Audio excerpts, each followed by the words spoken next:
Hello दोस्तों, Rajasthan high court का ये ऑर्डर जो कहता है कि widow on compassionate grounds must support her deceased husband's family, यानी पति के मृत्यु के बाद पेंशन पाने वाली विधवा ससुराल वालों का भरण पोषण करेगी।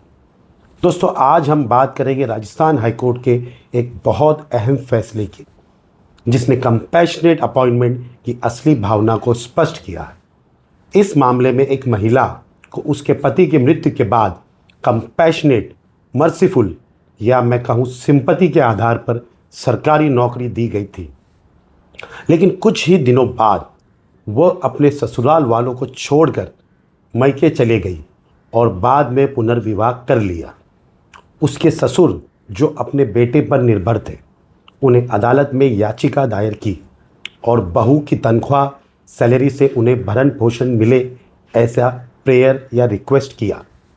ऑनरेबल जस्टिस फरजंद अली की पीठ ने कहा कि अनुकंपा नियुक्ति यानी कंपैशनेट अपॉइंटमेंट किसी व्यक्ति को उसकी व्यक्तिगत हैसियत में नहीं दी जाती, बल्कि मृतक कर्मचारी के पूरे परिवार के प्रतिनिधि के रूप में दी जाती है।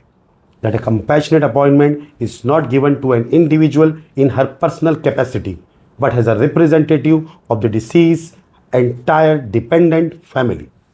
अदालत ने कहा कि परिवार का अर्थ केवल विधवा तक सीमित नहीं है, बल्कि इसमें मृतक के माता, पिता और बच्चे भी शामिल है, क्योंकि वे सभी मिलकर एक संयुक्त परिवार बनाते हैं। चूँकि बहू ने शपथ पत्र देकर कहा था कि वह ससुराल वालों की देखभाल करेगी, परंतु बाद में उन्हें छोड़ दिया, इसलिए अदालत ने यह माना कि वह अब अपने वादे से मुकर नहीं सकती। अदालत ने कहा कि यदि उसकी नौकरी और वेतन का लाभ लेने दिया जाए अदालत ने कहा कि यदि उसे नौकरी और वेतन का लाभ लेने दिया जाए जबकि वह ससुराल वालों की उपेक्षा कर रही है, तो ये कंपैशनेट अपॉइंटमेंट योजना के साथ गलत या धोखा हो सकता है।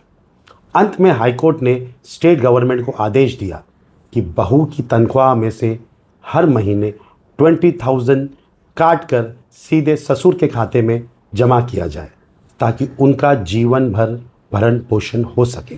ये फैसला हमें याद दिलाता है कि कंपैशनेट अपॉइंटमेंट कोई व्यक्तिगत लाभ नहीं, बल्कि सामाजिक जिम्मेदारी है जो मृतक कर्मचारी के पूरे परिवार के सहारे के लिए दी जाती है। This judgment is a reminder that compassionate appointment is not a personal benefit but a social responsibility meant to support the entire family of the deceased employee. Thank you.